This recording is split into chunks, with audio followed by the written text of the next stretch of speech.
In New York City, Eddie is trying to get his van back from the repair shop, but even offering all his rent money isn't enough to pay the bill. At that moment he gets a call from his daughter Sarah, but he ignores it to keep arguing with the mechanic. Eddie explains he needs the van to pick up his daughter and work doing deliveries, but the mechanic still doesn't care. Next, Eddie gets a call from his ex who yells at him because he hasn't picked up Sarah, who is still waiting at school. She reminds him that he never prioritizes his daughter and hangs up. Getting desperate, Eddie notices an employee's wallet on the table. He provokes the owner until he's pushed against the table, which allows him to steal the wallet without anyone noticing. After he leaves, he checks the wallet and is disappointed to see it doesn't have much money. When he reaches the main avenue, he looks around for potential victims, but there's nothing unattended. He starts tugging on car door handles, hoping to find one that's unlocked to no avail. One of the cars has a barking door that startles him, only for Eddie to befriend it and even give it some water. He also tries calling his friends to ask them for money, but nobody helps him. Buying lottery tickets doesn't work either because none of them have prizes. The next time Sarah calls Eddie, he does pick up and he has to hear her complain about abandoning her, but at least she also says she still loves him. After the call ends, Eddie notices a very fancy SUV in a remote parking lot and checks the door. To his shock, it's unlocked. He immediately gets inside and starts searching for anything valuable, but only finds sunglasses. When a person walks by, he makes sure to look away to hide his face. Without anything to steal, Eddie gets ready to leave, only to discover the door closed on its own and is now locked. He panics as he tries the other doors and tries to push them to no avail. When another person walks by, he has to hide again. Then he tries punching and kicking all the windows, however they don't even crack. Suddenly a tablet on the dashboard starts ringing with a call from a contact named Answer Me. Eddie ignores it and keeps on looking for a way out, unaware that someone is watching him through a hidden camera in the car. Eventually he finds a lug wrench in a compartment and hits the window with it, but this doesn't work either. As the tablet stops ringing, Eddie breaks the panel on the door and inserts his hand, only to accidentally get his arm hurt by a piece of metal. Soon the tablet starts ringing again and Eddie continues to ignore it while removing the panel, which doesn't open the door. Next he tries his phone, but he has no signal. Seeing no other options, Eddie ends up taking the call and meets William, the owner of the car. Eddie insults him and demands freedom, but William just laughs and makes the seats tase him as punishment. William explains that his car has been broken into 6 times without a single arrest, so he installed a special security system that makes the vehicle act like a prison. Freaking out, Eddie takes a gun from his bag and fires at the window, but the bullet bounces on the bulletproof glass and hits his leg, leaving him severely injured. At that moment a woman parks a car nearby and Eddie tries asking for help, but the windows are tinted and soundproof, so she just uses them as a mirror and leaves. Eddie's leg is heavily bleeding, yet William refuses to call an ambulance, claiming to be a doctor himself. When Eddie tries his phone again, it still won't work, and William clarifies that the car is jamming all signals. Tying his shoelaces around his leg isn't enough to stop the bleeding, and William keeps tasing him every time he uses bad words, so the combination of blood loss and electricity makes Eddie pass out. By the time he wakes up, it's nighttime and raining. To Eddie's shock, his leg and arm injuries have been bandaged. He checks his bag for something to consume, but both his water bottle and his snack bag are empty. The next morning William calls again and tries to share a story about his life, causing Eddie to snap. William tases him again before turning on the air conditioning and blasting yodeling music. At first Eddie says the song is alright, but this continues for hours and drives him absolutely crazy. That night he's so cold that he uses the seat covers as a blanket. When William calls, Eddie offers a sincere apology and promises not to be rude again. Without a word, William turns off the air conditioning but still won't let him go. The next morning Eddie pees in the empty water bottle before he starts destroying the car, hoping to find a way out, but nothing works. When William calls to mock him, Eddie notices someone staring at the parking lot from a balcony. They start talking, and when Eddie gets sassy, he gets tased again. That doesn't stop him from pointing out that if William lets him die he'll get in trouble. Eddie explains he never killed anybody and his gun is only for protection.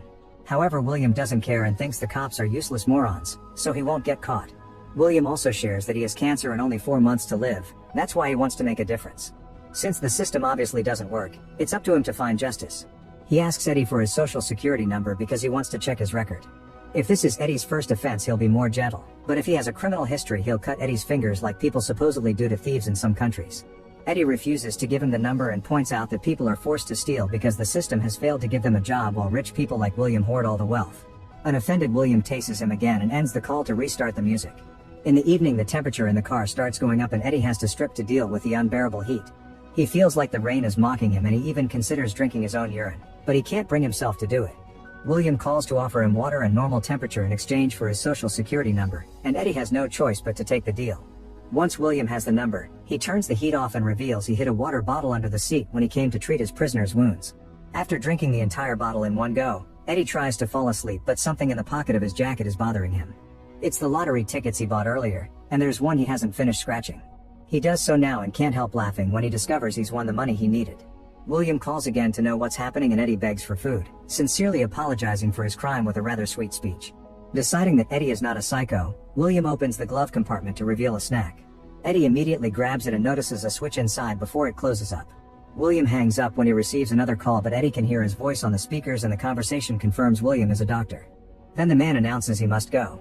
Eddie notices the figure on the balcony moving, which means that's his captor.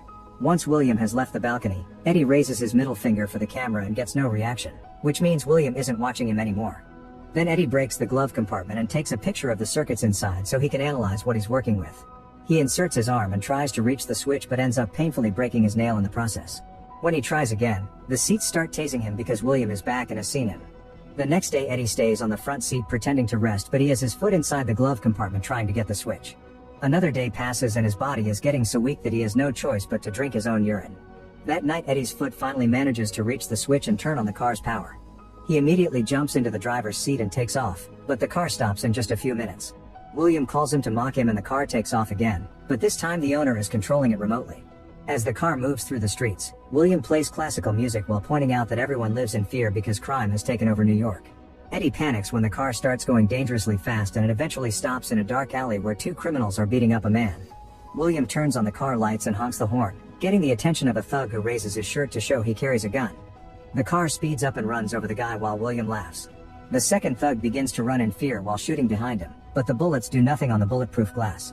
A chase ensues and the criminal makes a sudden turn to try to lose the car, only to find the street blocked by a gate. William makes the car go faster and slams it against the gate to hit the man. When the thug tries to stand up, the car keeps on pushing until the guy is severely hurt and bleeding. After lots of yelling, Eddie convinces William to stop and the car moves back. However, William is just mocking him and he moves it again to crush the guy's skull. A furious Eddie starts to yell all kinds of bad words, so William plays loud music while sending the car through the streets again. It's going very fast and barely manages to dodge other incoming vehicles.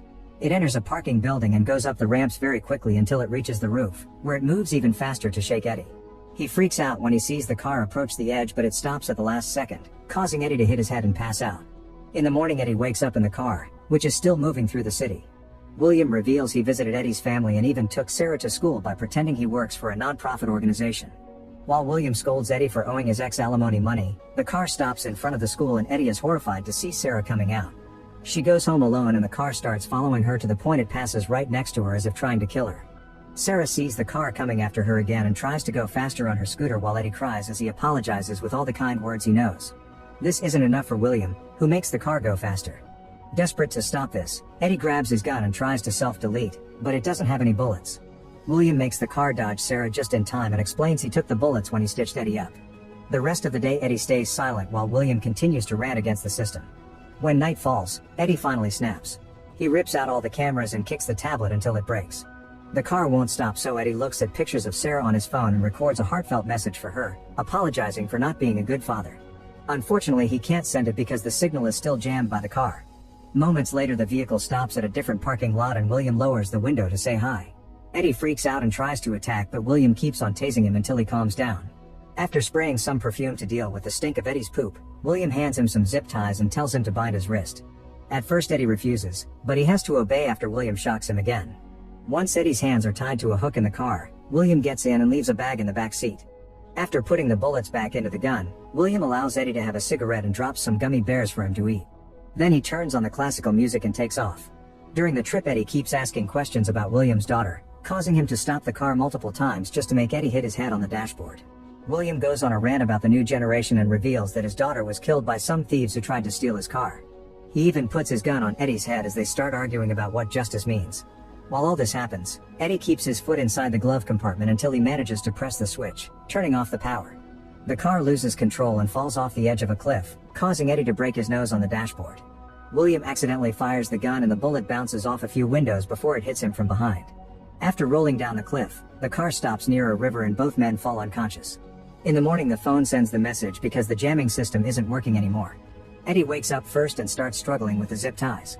He manages to break free at the same time that William awakens and a fight ensues. With all his accumulated fury, Eddie beats William up and gets the gun ready to shoot, but at that moment his phone starts ringing with a call from Sarah.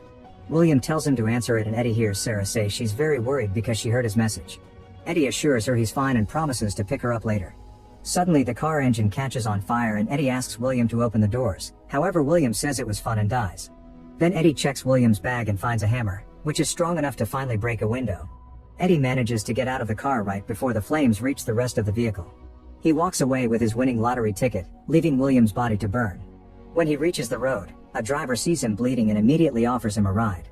Moments later, Eddie goes to pick up the van, but the mechanic is still finishing the repairs. Not wanting to arrive late, Eddie decides to sell it to him instead and gets a bicycle that he rides to school. He reunites with Sarah with a very tight hug. Make sure to subscribe and turn on notifications so you can watch more videos like this. Thanks for watching.